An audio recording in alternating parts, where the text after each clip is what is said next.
آج ہم اسلامی تاریخ کی ایک ایسی شخصیت کا گہرائی سے جائزہ لے رہے ہیں جن کا نام تاریخ کے ہر موڑ پر آپ کو سنائی دے گا۔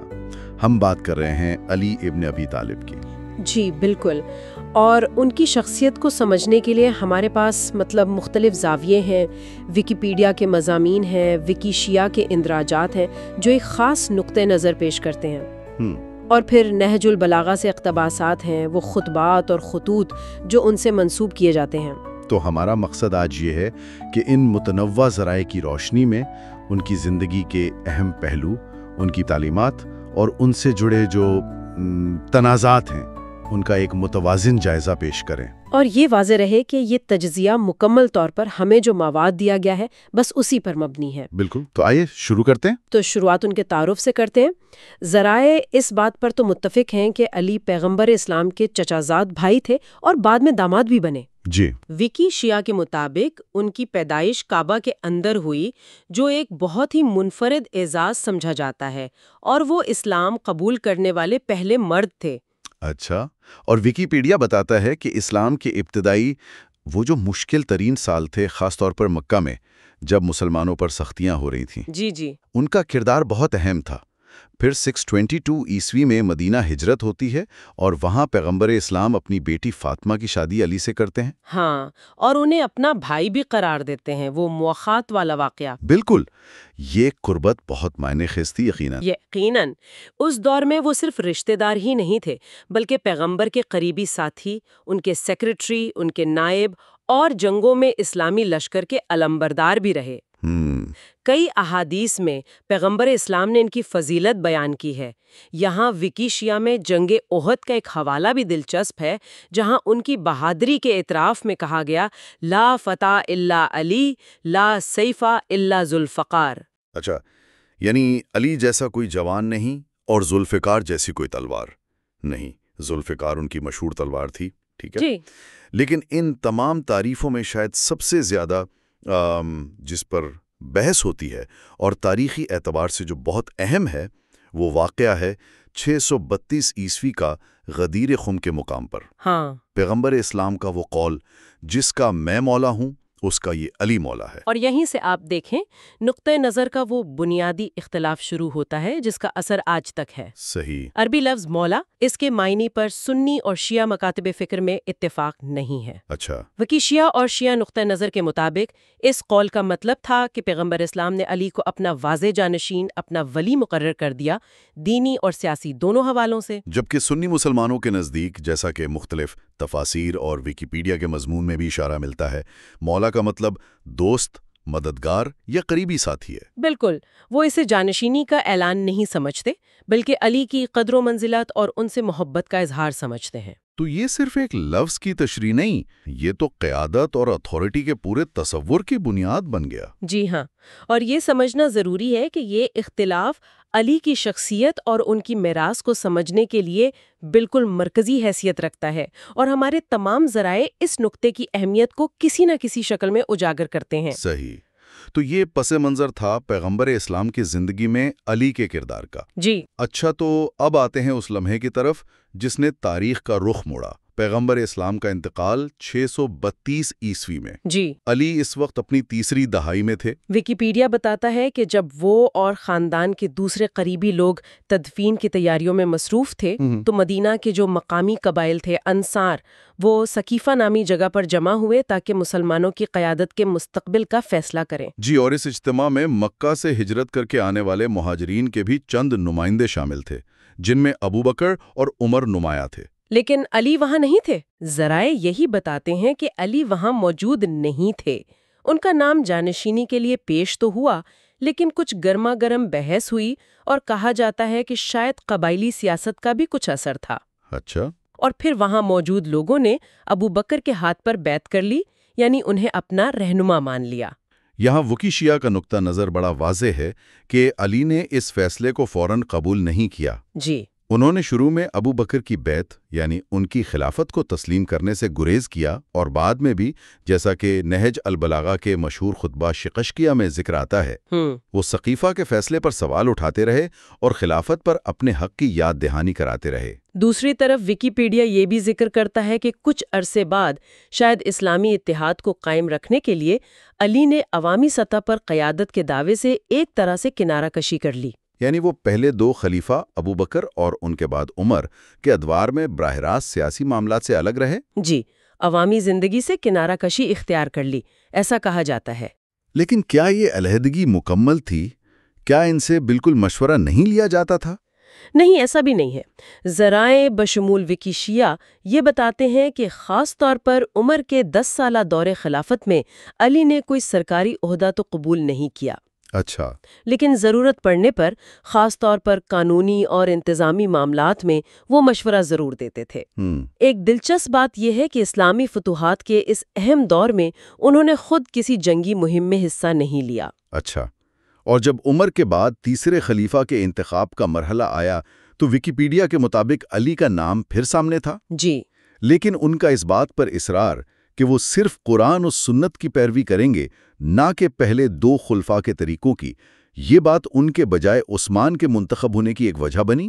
ایسا کہا جاتا ہے، جی، ذرائع میں یہ ایک وجہ بتائی گئی ہے۔ اور پھر عثمان کے دور خلافت میں علی کا کردار کیسا رہا؟ ایک محتاط نقاد کا، وہ عثمان پر جو اقربا پروری اور مالی بے ضابطگیوں کے الزامات لگ رہے تھے ان پر تشویش کا اظہار کرتے تھے۔ لیکن ساتھ ہی ویکیپیڈیا کے مطابق وہ عثمان اور ان کی پالیسیوں سے جو ناراض صوبائی مخالفین تھے ان کے درمیان ثالثی کی کوششیں بھی کرتے رہے تاکہ حالات قابو سے باہر نہ ہوں۔ مگر حالات تو قابو سے باہر ہو ہی گئے۔ 656 عیسوی میں عثمان کا قتل، ایک بحرانی کیفیت پیدا ہوئی۔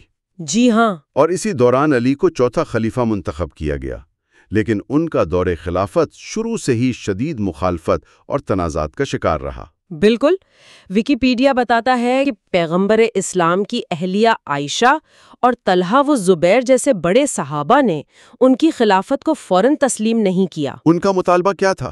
ان کا مطالبہ تھا کہ پہلے عثمان کے قاتلوں کو سزا دی جائے، اور کچھ نے تو علی پر یہ الزام بھی لگایا کہ وہ قاتلوں کو پناہ دے رہے ہیں۔ وہ چاہتے تھے کہ علی کو معزول کر کے ایک نئی شورا، ایک کونسل خلیفہ کا انتخاب کرے۔ اور اسی مخالفت نے پھر پہلی خانہ جنگی کی شکل اختیار کی، جسے جنگ جمل کہا جاتا ہے، اونٹ کی جنگ۔ جی، جنگ جمل یہ بصرہ کے قریب لڑی گئی۔ علی نے اپنا مرکز قریبی شہر کوفہ کو بنایا، جو بعد میں بھی ان کی حمایت کا گڑھ رہا۔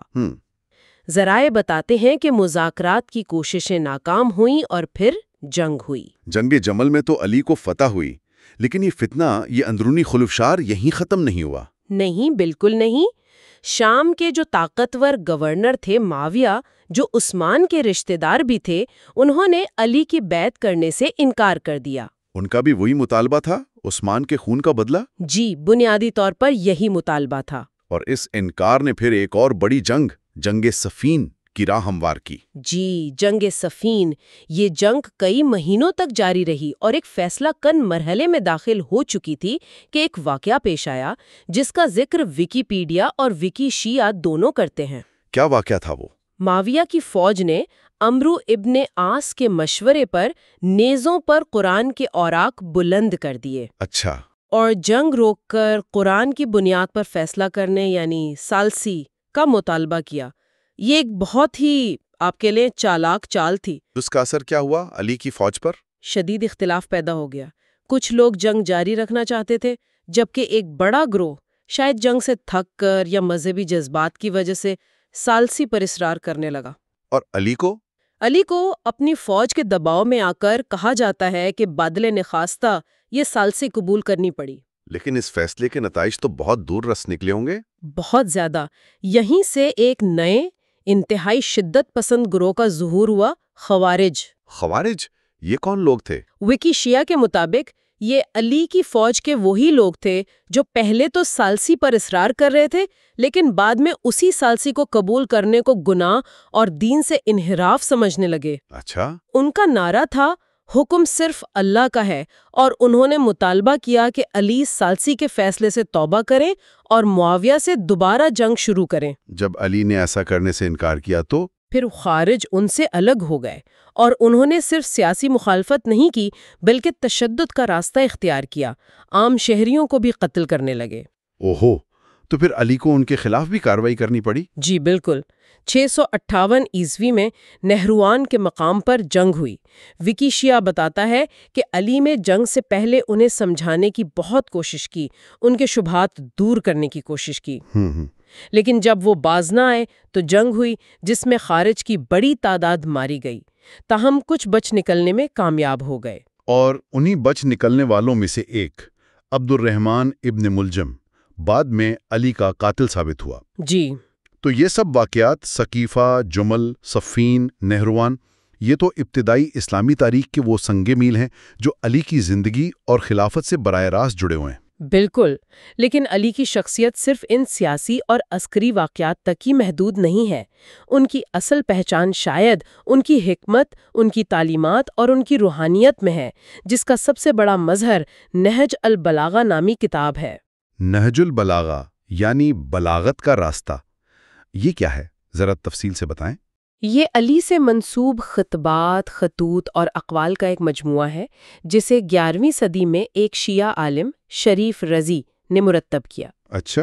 ویکیپیڈیا کے مطابق یہ کتاب اپنی فصاحت و بلاغت، گہری اخلاقی تعلیمات اور طرز حکمرانی کے اصولوں کی وجہ سے پوری اسلامی دنیا میں، مطلب سنی اور شیعہ دونوں حلقوں میں، قدر کی نگاہ سے دیکھی جاتی ہے۔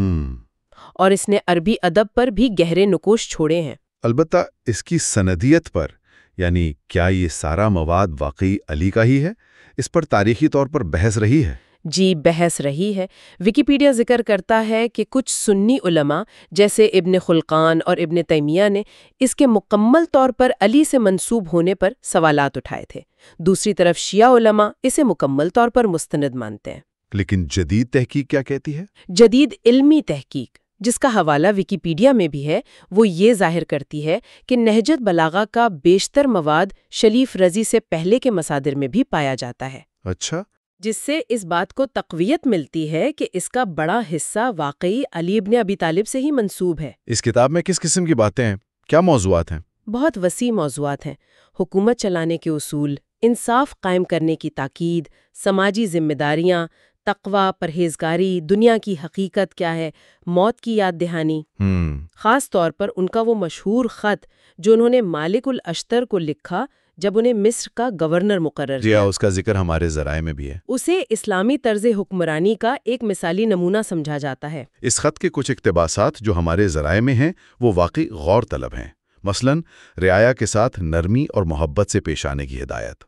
لوگ دو قسم کے ہیں، یا تو وہ دین میں تمہارے بھائی ہیں یا تخلیق میں تمہاری طرح انسان ہیں۔ بالکل، کتنا وسیع نقطۂ نظر ہے۔ واقعی اسی خط میں وہ فوج کے لیے قابل کمانڈروں کے انتخاب، دشمن سے کیے گئے امن معاہدوں کی پاسداری اور خاص طور پر معاشرے کے کمزور اور غریب طبقے کے حقوق کا خیال رکھنے پر بہت زور دیتے ہیں۔ وہ کیا کہتے ہیں غریبوں کے بارے میں؟ وہ کہتے ہیں، سب سے نچلے طبقے کا خیال رکھو، اللہ نے ان کے حقوق تمہاری ذمہ داری میں دیے ہیں۔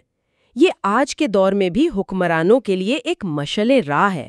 نہج البلاغہ سے ان کی ذاتی زندگی کی سادگی اور زہد و تقوی کی بھی کوئی جھلک ملتی ہے؟ جی ہاں، بالکل۔ وکی شیعہ کا ایک واقعہ یاد آتا ہے جو ذرائع میں تھا کہ وہ سوکھی جو کی روٹی ایک مہر بند تہلے میں رکھتے تھے۔ مہر بند تہلے میں؟ کیوں؟ تاکہ ان کے گھر والے بھی اس پر چپکے سے گھی یا زیتون کا تیل نہ لگا دیں۔ خود اکثر فاقہ کرتے اور اپنا کھانا غریبوں میں بانٹ دیتے۔ یہ تو حیران کن حد تک سادگی ہے۔ جی ہاں۔ اور اسی طرح ان کے بہت سے مشہور اقوال زرعی ہیں جو حکمت سے بھرپور ہیں اور نہج البلاغہ کا حصہ مانے جاتے ہیں۔ کوئی مثال؟ جیسے علم مال سے بہتر ہے کیونکہ علم تمہاری حفاظت کرتا ہے جبکہ تم مال کی حفاظت کرتے ہو۔ واہ! یا یہ قول، لوگوں سے اس طرح ملو کہ اگر مر جاؤ تو وہ تم پر روئیں اور اگر زندہ رہو تو تمہارے مشتاق ہوں۔ بہت خوب۔ اور ایک اور تھا موقع کے بارے میں۔ جی، موقع بادل کی طرح گزر جاتا ہے، بس اچھے مواقع سے فائدہ اٹھاؤ۔ یہ باتیں تو صدیوں بعد بھی بالکل تازہ لگتی ہیں۔ اچھا، نہج البلاغہ کے علاوہ کیا احادیث میں بھی ان کا خاص ذکر ملتا ہے؟ یقیناً علی احادیث لٹریچر میں کے عنوان سے ویکیپیڈیا کا ایک مضمون ہے جو کئی اہم احادیث کا ذکر کرتا ہے۔ مثلاً حدیث منزلت، جس میں پیغمبر اسلام نے علی سے کہا، کیا تم اس پر راضی نہیں کہ تمہارا مجھ سے وہی مقام ہو جو ہارون کا موسیٰ سے تھا، مگر یہ کہ میرے بعد کوئی نبی نہیں۔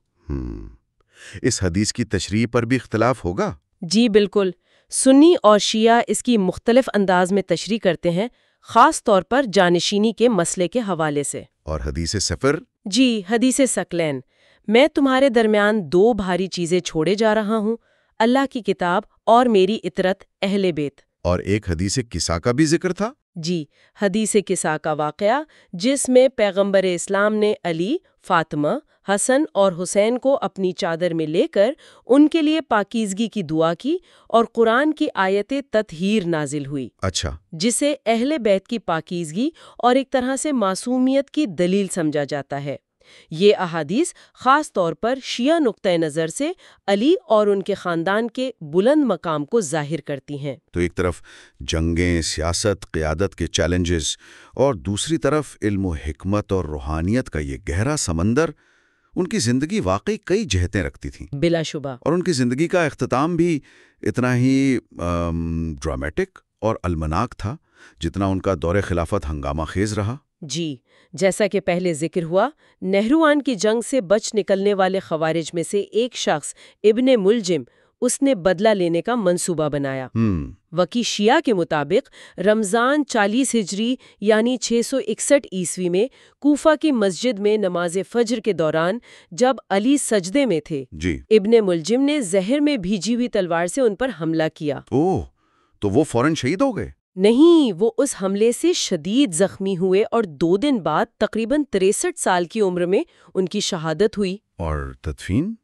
وکی شیعہ بتاتا ہے کہ انہیں رات کی تاریکی میں خفیہ طور پر نجف کے مقام پر دفن کیا گیا، کیونکہ خدشہ تھا کہ ان کے مخالفین جیسے بنو امیہ یا باقی ماندہ خوارج ان کی قبر کی بے حرمتی نہ کریں۔